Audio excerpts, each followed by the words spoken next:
It was nearing midnight when the pounding in my head became unbearable.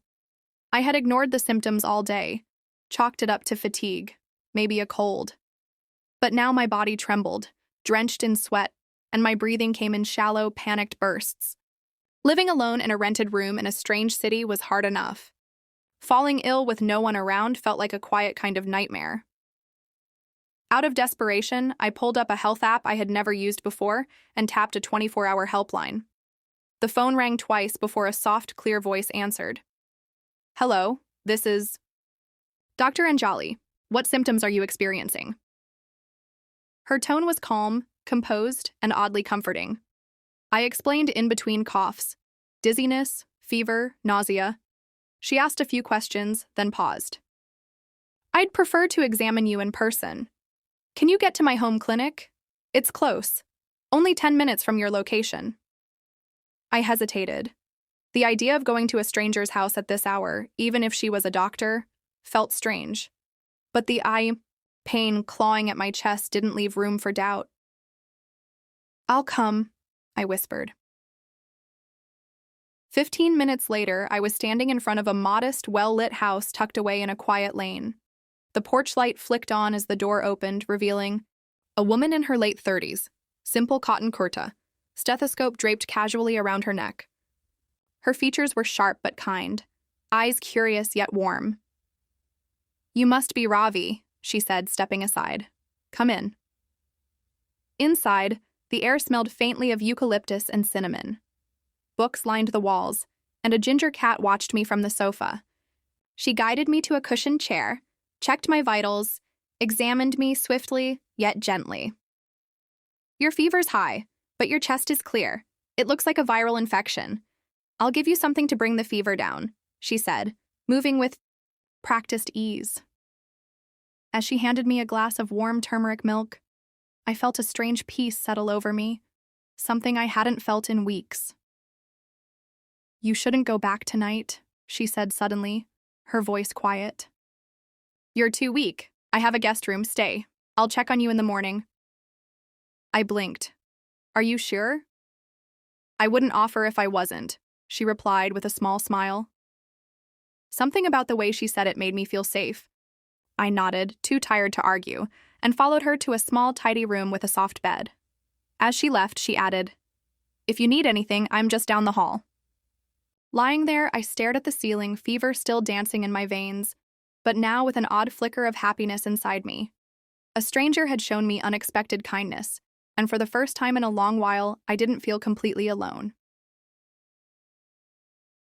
Little did I know that night would change everything. I awoke to faint sunlight filtering through lace curtains and the soft clink of dishes from another room. For a moment, I forgot where I was. Then the scent of cardamom and ginger snapped me back. Dr. Anjali's house. The fever had broken, but a strange heaviness lingered. Not in my body, but in my chest. I stepped into the living room, uncertain, and found her setting a tray on a small table near the window. "You're up," she said with a smile. "You look better." "I feel better," I replied, though my voice was still hoarse. "Thank you for everything." She waved it off. "You needed help, that's what I do." The morning stretched into midday as we sat by the window, sipping tea. Our conversation was easy, surprisingly personal. She spoke of her early years in medical school, the challenges of being a woman in a demanding profession, and the loneliness that sometimes came with it. I listened, mesmerized. She wasn't just a doctor. She was a woman who had lived, endured, and carried herself with quiet grace. I told her about my job, entry-level, long hours, little recognition, and how I had left my small town to chase something bigger. She nodded as if she understood even the parts I hadn't said aloud. As the clock neared noon, I made a move to leave. She stopped me with a look. "You're still weak. At least eat first." We shared a simple meal, dal, rice, and sautéed vegetables. But it felt like a feast. She had a way of making the ordinary feel meaningful. Even silence felt intimate in her presence. After lunch, I insisted on helping clear the table. As we washed dishes side by side, I caught her watching me with a faint smile. Not flirtatious, more like amused or curious. I couldn't tell. She broke the silence. You remind me of someone I once knew. Kind, honest, a little reckless. Chuckled. Is that a good thing? It was, she said, her tone distant. The afternoon faded, and I finally stood to leave. She walked me to the door, a folded packet of medicines in one hand. If you feel worse tonight, call me, she said softly. You're welcome here. I nodded, unsure how to respond to such gentle sincerity. Our eyes met, just long enough for something unspoken to pass between us. Then I turned and stepped into the sunlight. As I walked away, I realized my thoughts weren't on my health anymore. They were on her. Her voice, her kindness, the softness behind her strength. Something had shifted. It wasn't just gratitude I felt. It was the beginning of something I didn't yet understand, and I was already in too deep. Over the next few weeks, I found reasons, some real, some embarrassingly made up, to return to Dr. Anjali's house. A persistent cough, a lingering headache, even a supposed allergic rash. Each time she opened the door with the same quiet warmth, never questioning my need to be there. What began as brief visits turned into unhurried afternoons. She taught me how to brew masala tea just right, and I introduced her to my favorite old Hindi songs. Her laughter was rare but genuine, like a hidden part of her that only surfaced in safe company. I began to live for those moments. It wasn't just her kindness that drew me in. It was the depth behind her silence, the way she listened as if my words mattered. I started confiding in her about my father's early death, my mother's sacrifices, my fear of becoming just another forgotten face in a crowded city. She never interrupted, only placed her hand gently on mine when the silence between us grew too heavy. One rainy evening, I asked her why she lived alone. She paused before answering. My marriage ended 5 years ago, she said. He wanted control more than love. I gave him neither. I didn't press, but the pain behind her calm tone lingered long after the conversation ended. In that moment, I wanted nothing more than to be someone she could trust again. Slowly, our boundaries blurred. We'd dine together late into the evening. Sometimes she'd call just to ask how my day went. Her voice became the constant thread through the fabric of my week. I convinced myself this wasn't just care. It was something deeper, something real. One Friday evening, I arrived at her home with roses. She seemed surprised but smiled, taking them without a word. We had dinner like usual, and as I prepared to leave, I lingered by the door. I wish I could stay longer, I said softly. You could, she replied, her gaze unreadable. But maybe it's better you don't. Tonight. Something about her tone was different.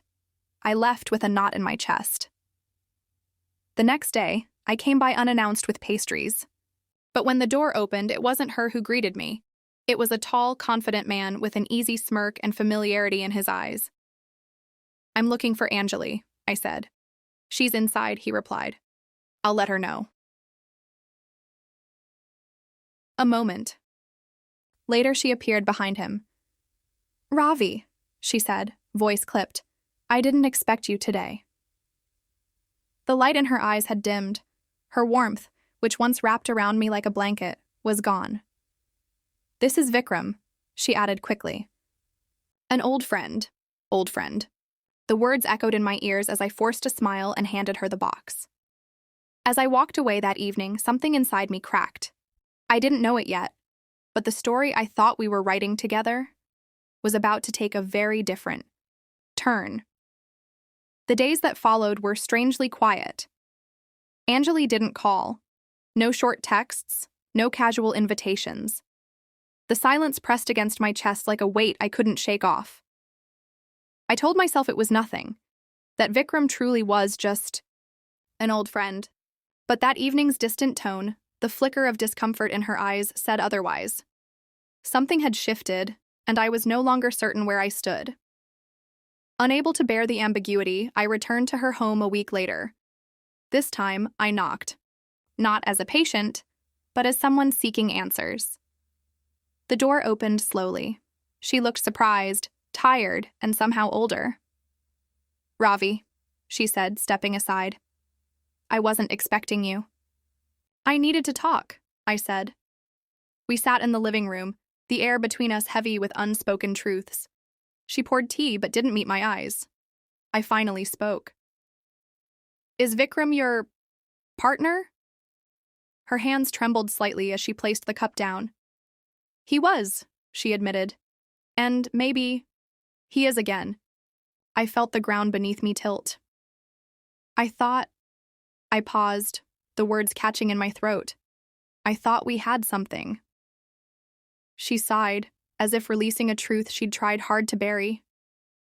"Ravi, I care for you deeply," she said. "You brought joy into my life at a time when I'd forgotten what it felt like. But I never meant for you to fall for me." "Then why let me stay?" I asked, voice rising. "Why all those late evenings, the talks, the silences that said more than words ever could?" She looked away, guilt clouding her expression. "Because I was lonely. Because it felt good to be seen again. But it wasn't fair to you. I was selfish." The betrayal wasn't loud. It didn't come with shouting or slammed doors. It was quiet, like a soft apology after a dream had died. I realized then that she hadn't lied to me, not directly. But in the spaces between what we said, in the comfort she allowed, she'd built a world I thought was ours. I left that night without another word. No accusations, no anger, just silence. Weeks passed. I focused on work, avoided her street, tried to forget the comfort of her voice. But the memory clung like perfume on an old shirt, faint but stubborn. And yet, something in me changed. I learned that love isn't always about possession. That sometimes people enter your life not to stay, but to show you parts of yourself you had forgotten. I had loved, truly, even if it ended in pain. And maybe that was enough. Because even in betrayal, I had felt something real. And now, I knew better than to mistake warmth for permanence.